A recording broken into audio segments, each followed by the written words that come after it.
Assalamualaikum warahmatullahi wabarakatuh. Halo teman-teman semua, kembali lagi bersama saya Siswa Umumadi. Nah, di sini kita akan membahas bab 3 yaitu tentang networking model. Nah, di bab 3 ini ada beberapa materi yaitu yang pertama ada konsep, yang kedua TCP/IP model, yang ketiga encapsulation dan decapsulation, lalu yang keempat atau yang terakhir yaitu oscillance model ya teman-teman. Nah, di sini dimulai dari yang pertama yaitu konsep. Nah, jaringan komputer mengacu pada perangkat komputasi yang saling terhubung serta dapat bertukar data dan berbagi sumber daya satu sama lain. Nah, networking model adalah suatu aturan yang mengidentifikasi bagaimana kumpulan komputer agar bisa saling berkomunikasi. Misalnya nih, di sini banyak perangkat komputasi yang berbeda vendor. Cara agar mereka dapat berkomunikasi adalah sebuah aturan. Jadi, semua vendor menggunakan aturan yang sama agar saling berkomunikasi dan bertukar informasi.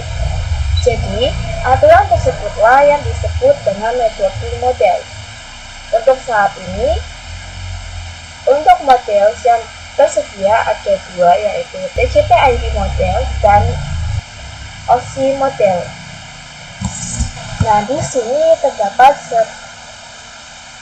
sebelum adanya Open Network Model, setiap vendor memiliki networking model sendiri. Seperti contohnya, pada tahun 1994, vendor IBM membuat network modelnya yang bernama System Architecture Network. Maka dengan vendor yang memiliki network model yang berbeda akan timbul masalah, yaitu akan sulit untuk menghubungkan antar vendor. Sedangkan saat sesudah adanya Open Network Model, semua vendor menggunakan satu model dan bisa saling berkomunikasi. Oke, di sini kita masuk ke materi yang kedua yaitu TCP/IP model. Nah, TCP/IP model merupakan jenis networking model yang saat ini common digunakan ya teman-teman. Jadi, TCP/IP itu mendefinisikan suatu protokol agar antar komputer, utamanya yang berbeda network, itu bisa saling berkomunikasi. Nah, untuk membantu dan memahami, setiap networking model itu dipecah menjadi bagian-bagian kecil yang disebut sebagai layer. Sama seperti TCP/IP OSI model juga memiliki layer yang terdiri dari 7. Sedangkan untuk TCP/IP secara implementasi, TCP/IP model terdiri dari 4 layer. Namun, penerapan dalam real network TCP/IP model lebih mudah untuk dibagi menjadi 5 layer. Nah, perhatikan gambar berikut. Inilah yang dapat kita sebut sebagai TCP/IP layer. Dan cara membacanya dari bawah, yang berarti yang paling atas adalah layer pertama. Langsung saja kita bahas satu persatu dari TCP/IP model application.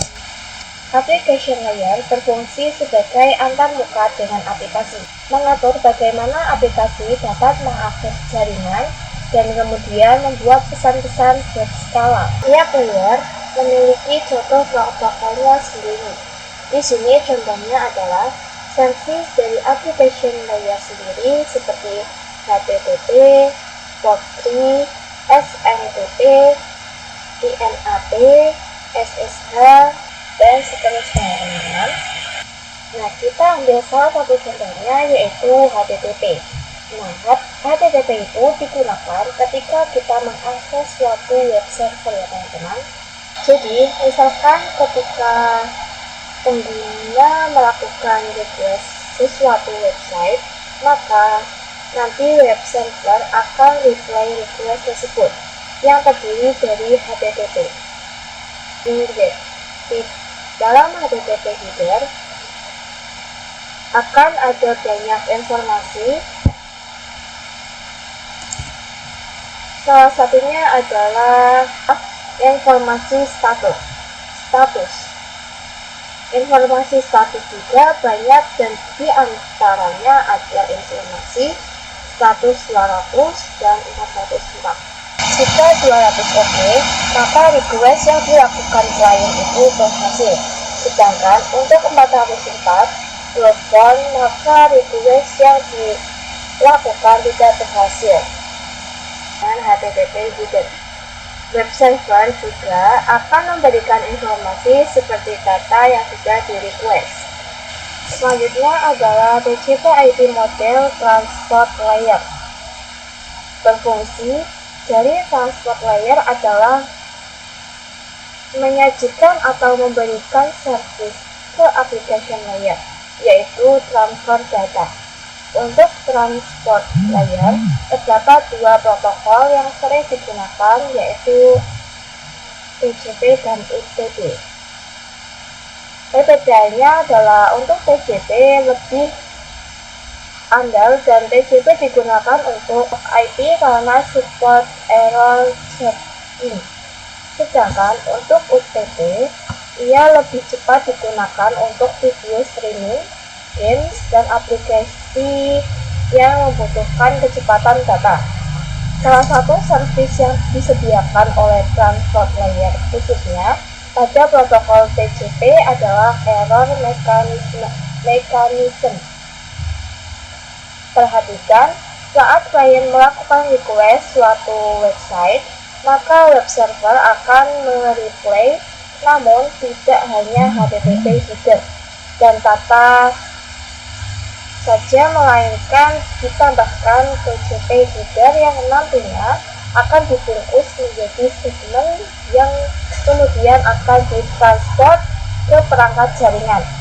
Namun, bisa saja respon yang diberikan web server bisa error karena mungkin di jaringannya sudah overhead. Misalnya, jika terjadi error, maka klien akan merequest lagi dan web server akan mengirimkan ulang untuk paket yang hilang, sehingga menghasilkan data-data terkirimkan dapat disajikan dengan baik. Jadi, seperti itulah contoh dari TCP. Selanjutnya ada TCP/IP network layer. Nah, untuk network layer hanya terdapat satu contoh, yaitu IP. Dan IP menyediakan dua fitur yang sangat penting, yaitu address dan routing, yang dimana berfungsi untuk menangani konektivitas dan pemilihan jalur. Setiap perangkat jaringan memerlukan alamat unik di jaringan. Yang pertama ada addressing. Nah, addressing yaitu memberikan nama pada perangkat di jaringan komputer. Yang kedua ada routing. Nah, routing salah satu fitur yang disediakan pada IP di bagian network layer yang bekerja layaknya kantor pos, mencari rute tercepat untuk sampai tujuan.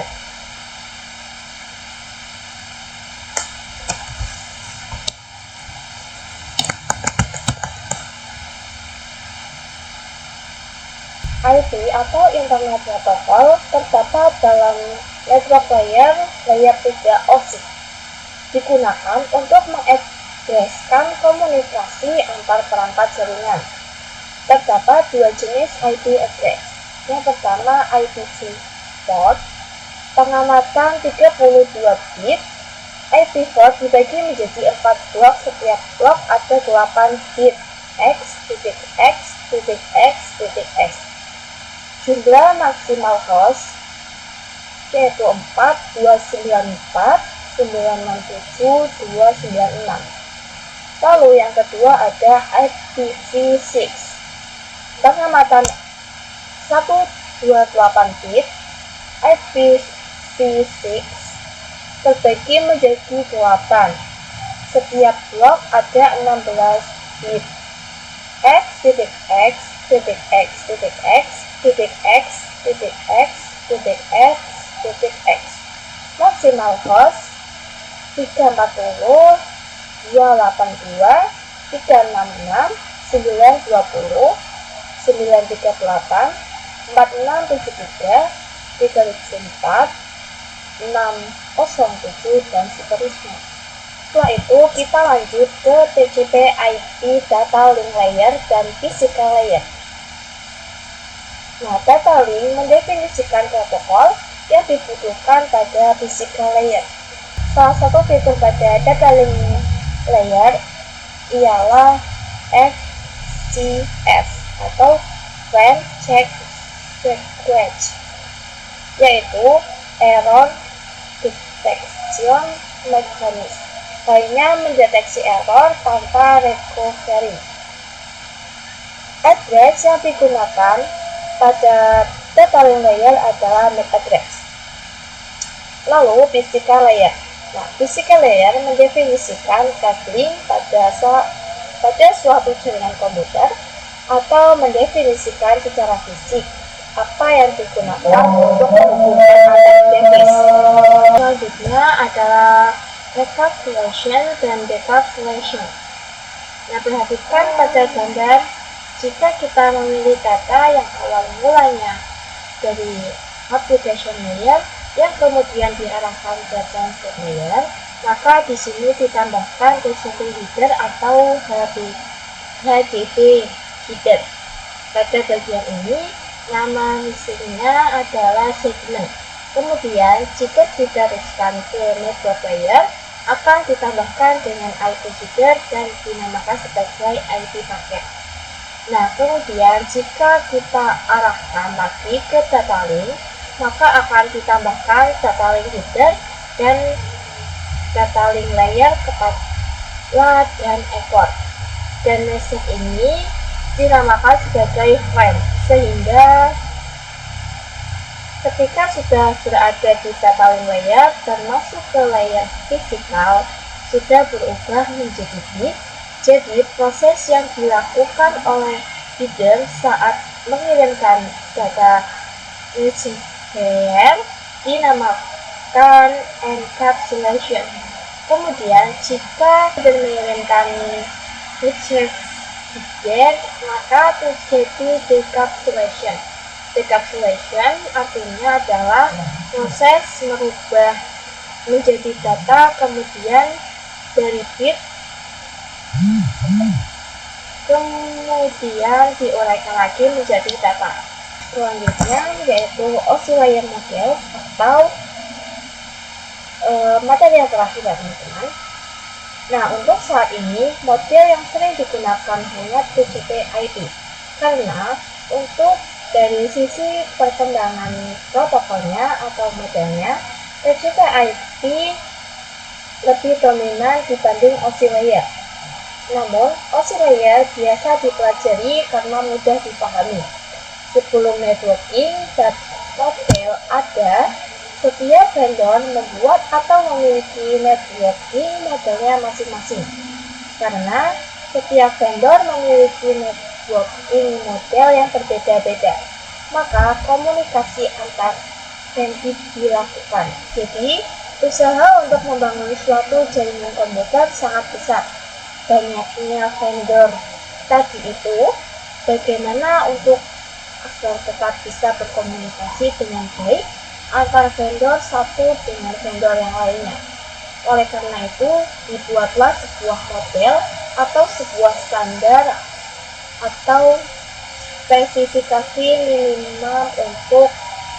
minimum oleh ISO atau International Organization for Standardization pada tahun 1984, yaitu dengan nama OSI atau Open System Interconnection, atau biasa juga disebut OSI 7 Layer Mode. Nah, OSI layer model terdapat 7 lapisan layer pada model OSI, yaitu yang pertama ada application layer, lalu presentation layer, session layer, transport layer, network layer, data link layer, dan physical layer.